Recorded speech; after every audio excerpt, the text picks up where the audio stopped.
안녕하세요 여러분. 저는 서울에 거주하고 있는 35살 여성입니다. 저는 현재 디자인 회사에서 책 표지를 디자인하는 업무를 하고 있어요. 뒤늦게 일을 시작한 터라 아직 많은 적응이 필요해요. 가족들이 도와주지 않았다면 저는 직장 생활을 시도조차 못했을 겁니다.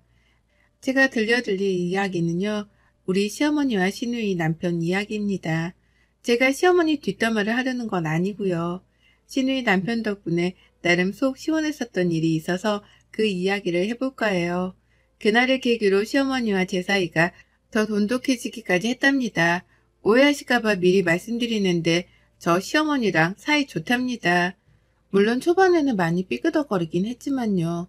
친정엄마가 계시지 않은 탓에 음식은 제대로 할 줄 아냐며 살림만 배워온 게 있느냐며 결혼 전이나 후나 온갖 잔소리를 시전하셨습니다. 친정아버지는 외국에 살고 계시고 친정엄마는 제가 고등학생이던 해 돌아가셨어요.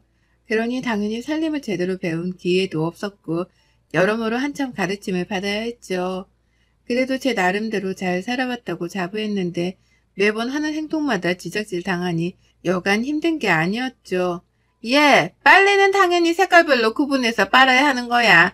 속옷은 무조건 손빨래를 해야 하고 음식은 할 줄 아니? 아직도 간장 종류를 헷갈려 하면 어떡해. 냉장고 관리를 도대체 어떻게 하는 거야? 이 식재료는 이렇게 보관하면 안 돼. 너 그리고 반찬 사 먹니? 내가 뭐라 그랬어. 사람이 먹는 건 집에서 만들어 먹어야 한다고 했지? 모든 음식은 정성이다. 맛도 중요하지만 내 식구가 먹을 건데 바깥 음식이 웬 말이라니. 저도 사람인지라 매번 듣는 잔소리에 서럽기도 했어요. 혼자 남몰래 화장실에서 샤워를 하며 울기도 하고 맥주를 한 모금 들이키며 다 배워가는 과정이겠거니 하고 훌훌 털어버리기도 했죠. 시어머니와 몇 번을 다투기도 하고 남편과 헤어져야 하나 생각될 정도로 심각했던 순간도 덜어 있었어요. 하지만 지금 생각해보면 그게 다 피가 되고 살이 되는 말이었죠. 저는 남편과 고등학생 때 만나 쭉 연애해보다 대학교를 졸업하고 바로 결혼했어요. 아직도 주변 친구들은 뭐가 그리 급해서 일찍 결혼했냐 하지만 첫눈에 반한다는 말이 있죠. 저희가 딱 그런 케이스예요. 지금까지 콩깍지 한 번 안 벗겨진 거 보면 저희도 신기하지만 그만큼 서로 의지하고 믿고 사랑한다는 증거 아닐까요? 저는 일찍 결혼해서 아이도 허니문 베이비로 생겼죠. 아이는 벌써 초등학교 5학년이랍니다. 이제 결혼을 시작한 친구들은 부럽다며 자신들은 언제 키우냐고 그러네요. 좋겠다. 우리는 이제 결혼하고 아이 낳고 키우려고 하면 아우 생각만 해도 끔찍하다 야. 그래도 너는 얘가 벌써 초등학교 5학년인데 다 키웠지 뭐. 부럽다 정말. 부럽긴 뭐가 부러워. 그리고 사람 사는 거 다 똑같다? 니들 직장 생활하며 여행도 다니고 맛있는 것도 많이 먹고 놀러 다닐 때 난 집에서 육아하느라 그럴 시간이 없었어. 난 그게 더 부러운걸? 저는 대학교를 졸업하며 결혼하고 바로 출산을 경험한 탓에 육아에 집중해야 했고 아이가 어느 정도 크기 전까지는 일을 하지 못했어요. 덕분에 사회생활의 경험은 남들보다는 현저히 적었고 경력이 단절된 기간이 길었습니다. 디자인 학과를 졸업한 탓에 프리랜서로 재택근무를 하던 게 다거든요. 아이가 어느 정도 크고 나서 시어머니께 맡기고 뒤늦게 일을 하게 됐답니다. 그것도 정말로 다행인 것이 재택근무로 일을 하던 디자인 회사의 인연으로 막내 디자이너로서 근무를 할 수 있게 된 거예요.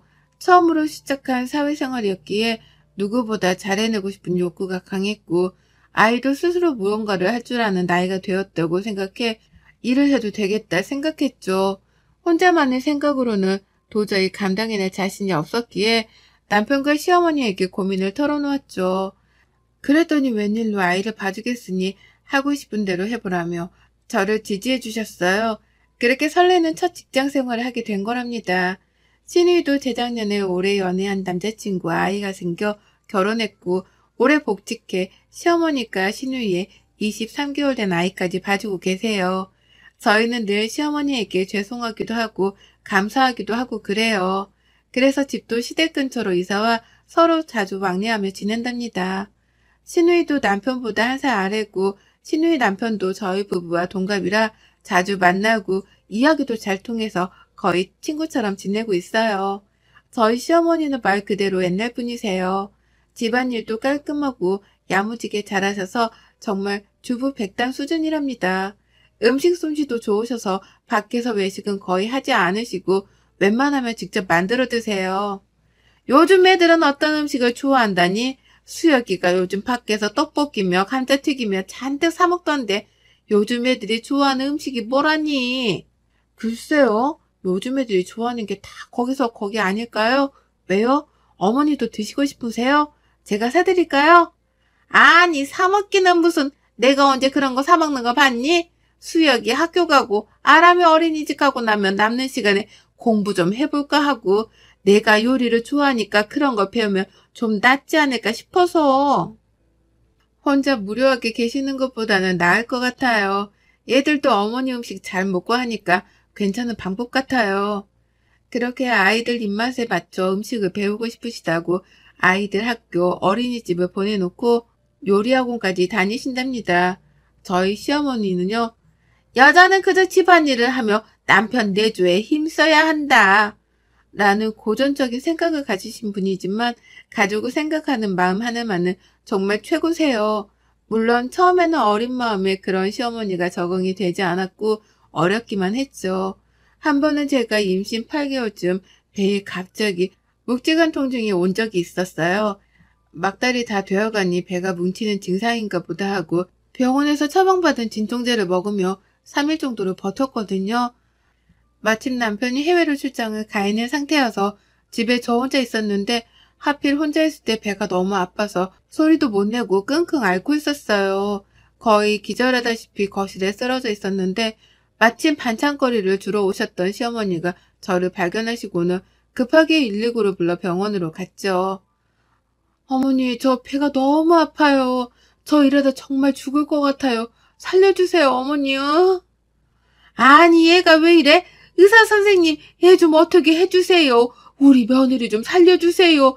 얘, 정신 좀 차려봐. 어머.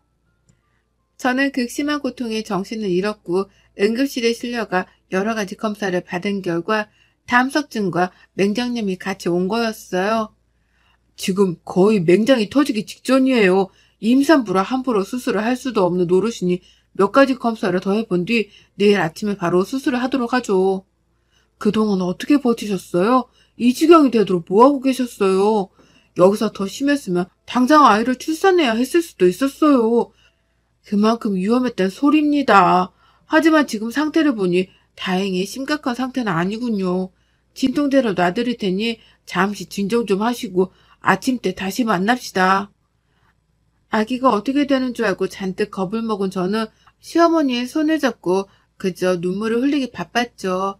임산부라 복강경 수술이 되질 않아 정밀검사를 진행한 뒤 수술을 해야 했고 다음날 아침 어쩔 수 없이 개복 수술을 진행하게 되었어요. 아이를 낳기 전에 배에 칼을 2번이나 댔다며 얼마나 아플까 하고 걱정해 주셨고 그렇게 열흘 정도 입원해 있는 기간 동안 어머니는 제 곁을 떠나지 않으셨답니다. 솔직히 자기 자식을 그렇게 간호하는 것도 쉬운 일이 아닌데 더군다나 전 며느리잖아요. 그래서 그때 이후로 어머니께 항상 감사한 마음으로 지내게 된 거예요. 그리고 2달 뒤 제가 아이를 낳고 나서 집으로 돌아와서도 제 수발을 다 들어주시며 산후조리를 직접 해주신 분이 우리 시어머니거든요. 예, 아무리 네가 나이가 젊기로서니 지금 무리하면 나중에 나이 들어서 골병 든다. 지금 과하다 싶을 정도로 관리해야지 왜 이렇게까지 하냐 생각이 들어도 그냥 지금은 네 하고 해주는 대로 가만히 있어. 어머니 정말 감사해요. 산후도우미 이모님 써도 되는데요. 어머님 괜히 힘들게 하는 건 아닌가 몰라요. 제가 다 해도 되는데요. 아이고 아서라 내가 방금 말했지? 이럴 땐 그냥 나 죽었어요 하고 가만히 있는 거야. 너 지금 그렇게 내 말 안 듣고 양말도 안 신고 그랬다가는 나중에 손목 발목 시려워서 병원 시세 친다니까. 이 CM이 말 들어서. 시어머니는 손목 발목 나간다며 무거운 짐은 절대 못 들게 하셨고 자기가 아이를 봐줄 테니 하루에 1시간이라도 푹 자라며 배려해 주셨고요. 정부에서 지원해주는 산후도우미 서비스를 이용해도 될 문제였는데 어떻게 남한테 내 식구를 갓난아기를 맡기냐며 차라리 자기가 고생해서 돌봐주는 게 낫다 하셨어요. 제가 용돈이라도 챙겨드리려고 하자 차라리 그 돈으로 자식을 위해 쓰라며 한사코 거절하셨어요. 평생 갚으면 살아도 모자랄 사랑을 저는 미리 다 받은 느낌이었죠. 지금은 뒤늦게 워킹맘이 된 터라 잘리지 말아야지 하는 생각으로 회사를 다니고 있어요. 아침에 일찍 나가야 하기 때문에 신랑 아침을 챙겨주는 건 못한 지 오래되었고 본인도 아침을 먹으면 속이 더부룩한다기에 아침은 간편식 혹은 안 먹는 걸로 합의를 봤어요. 시어머니가 아시면 기겁하실 일이지만 진작 입단속을 시켰고 제가 재택근무를 하던 날 불시에 방문하신 어머니에게 들키고 말았죠. 예, 너 지금까지 아침도 안 먹고 밥도 안 해먹고 산 거니? 그동안 날 속인 거야? 안 그래도 내가 반찬까지 해다 주고 그 반찬들은 다 어디 있는데? 도대체 너는 정신이 있는 애니 없는 애니? 어머니, 그게 아니라 저도 회사 다니고 하다 보니 서로 바빠서 아침을 안 먹기로 해서 굳이 안 먹겠다는 사람 불러앉혀서 먹이는 것도 좀 그렇고요. 남자는 하늘, 여자는 땅이야. 그저 집안일 잘하고 남편 내주만 잘하면 된다고 내 누누이 이야기하지 않았니? 너 그 회사 다닌다고 할 때도 내 별말 하지 않았어. 알아서 잘하겠지 생각했다. 그런데 이게 뭐니? 너 이러려면 그 회사 당장 그만두고 나한테 살림 다시 배워라. 며칠간 이어진 시어머니의 잔소리에 매일매일을 긴장 상태에서 살았어요. 한동안 눈치를 살피며 살아야 했던 탓에 저도 모르게 위축이 되었던 건 사실이에요. 하지만 굳이 이렇게까지 잔소리를 들어야 될 일인가 하고 남편과 싸우기도 했답니다. 내가 그렇게 잘못한 거야? 사람이 살다 보면 이럴 수도 저럴 수도 있는데 도대체 어머님은 뭐가 그렇게 못마땅하시대? 잔소리 듣는 것도 하루 이틀이지 매번 이건 아니다 저건 아니다 그렇게 하면 안 된다. 뭘 더 어떻게 해야 해? 그렇다고 말을 그렇게 하면 되냐? 엄마가 다 우리 걱정해서 그러시는 거잖아. 그건 네가 더 잘 알 테고 우리 엄마 오래 봐왔으면서 아직도 그걸 몰라? 누가 모른대? 너무 하시니까 그렇지. 나도 집에서 정성껏 예쁘게 밥 해먹고 그러고 싶어. 그런데 사람마다 각자 상황에 맞게 살아야지. 어떻게 자기 고집만 그렇게 피우시냐 이거야. 아침에 시리얼 토스트가 뭐 어때서? 그게 그렇게 잘못이니? 그러게 미리미리 잘했으면 됐잖아. 지금까지 잘해오다가 왜 하필 그때 들켜서는. 남자는 하늘이고 여자는 땅이야. 이 말이 요즘 시대에 나올 말이긴 하니? 너는 왜 내 입장에서 생각해주지 않아? 나 혼자 좋자고 일하는 거야? 그렇게 바보처럼 입국 다물고 있으면 누가 엿이라도 갖다 준다던? 이게 남편과 다툴 일인가 싶었어요. 제 딴에는 한다고 하는데 저만 밉보이는 짓을 하다 들킨 것 같은 기분이었어요. 신랑도 동의한 부분인데 제가 시어머니께 혼날 때 아무 말도 안 한 남편이 미웠는지도 모르죠. 그래서 아마 더 투닥거렸던 게 아닐까 싶어요. 남편과 어렵사이 화해를 하고 얼마 뒤 신우이의 생일이었어요. 남편과 화해를 했다고 해도 저는 죄를 지은 죄인 마냥 눈치를 살필 수밖에 없었어요. 혹시라도 식구들이 다 있는 데서 또 들먹이면서 저한테 잔소리를 하시면 어쩌나 하고 걱정도 됐고요. 모처럼 시부모님, 신우이네 세 식구, 우리 세 식구, 대가족이 신우이 생일날 밖에서 다 같이 모여 외식을 하고 시댁에서 커피를 마셨어요. 아니나 다를까 시어머니는 모두가 앉아있는 자리에 대놓고 저에게 말씀을 하셨어요. 예, 내가 누누이 말했지만 아침 식사는 거르지 말고 꼭 해야 한다. 안 사람 된 도리로 남편 대조를 잘 해야 하는 건 필수 덕목이란다. 음식도 바깥 음식 먹다 보면 그게 다 돈이고 낭비야. 알겠니? 에이, 엄마, 기분 좋은 날까지 잔소리야? 언니가 알아서 잘하겠지. 그리고 요즘 누가 일일이 해먹어. 바쁘면 사먹기도 하고 한두 번쯤 건너뛰기도 하고 그러는 거지. 나 때는 안 그랬어. 그저 바깥 일하는 남편 힘드니까 잘 먹고 건강하라고 내조에 힘썼다. 요즘같이 다 나가서 일만 하려고 하고 사람이 말이야 먹는 거 그거 무시 못한다. 엄마도 그래. 요즘 세상이 어떤 세상인데 아직도 그런 구시대적인 발언을 해? 우리 엄마 꼰대 다 됐다. 신우이가 잔뜩 풀이 죽은 저를 대신해 한마디 해주더군요. 그래도 시어머니는 잔소리를 멈출 줄 모르셨고 저도 내심 서운했던 것들이 쌓여 시어머니께 뭐라고 한마디 해야 하나 싶던 찰나 시누이 남편이 시어머니께 선수치며 말을 하는 겁니다. 장모님, 저도 못 먹는 아침 선영이는 딸이라서 괜찮아서 아무 말 안 하시는 거고 형님 댁은 며느리라서 잔소리 하시는 거죠? 뭐? 아니, 그게 아니고 나는 그러자 가만히 계시던 시아버지가 배꼽 잡고 웃으시는 겁니다. 시어머니는 그게 아니라며 우물쭈물 하시다가 살짝 삐지신 듯 보였고요. 평소에 시누이 남편도 넉살 좋게 장난을 잘 치는 편이라 금방 웃어넘기긴 하셨지만요. 겉으로 보면 무뚝뚝한 경상도 남자지만 가족들한테만큼은 장난기 넘치는 개구장이었죠. 며칠 뒤 시어머니는 저를 따로 불러내셨어요. 저는 잔뜩 긴장한 채로 어머니를 만나뵈러 갔죠. 따로 둘이 만난 건 너무 오랜만이라 얼떨떨하기도 하고 무지 어색하더라고요. 웬일로 맛있는 것도 사주시고 카페도 데려가 주셔서 커피도 한 잔 사주시고 모처럼 데이트를 즐겼답니다. 애미야, 그동안 내가 너무 고지식하게 굴어서 많이 힘들었지? 어떻게 표현해야 할지 몰라 내 방식대로 군다는 게 그만 네 기분을 상하게 해버렸구나. 이 시애미가 미안하게 됐다. 아니에요. 제가 오히려 더 신경 쓰고 잘했어야 했는데 일한다고 깨부려서 죄송해요. 그이나 어머니한테 제가 잘못한 걸요? 그래도 저 미워하시는 거 아니죠?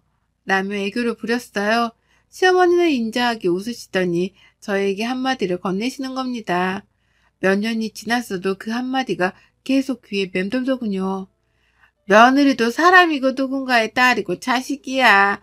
내가 시집살이를 고되게 해서 그런지 내 며느리 내 딸만큼은 그런 걸 겪게 하지 않으려고 얼마나 애를 썼는지 몰라.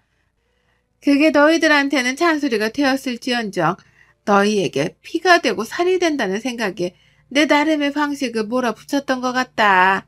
나는 한 번도 너를 며느리라 생각한 적이 없어. 그저 내 딸이고 소중한 가족이지. 앞으로도 그럴 게다.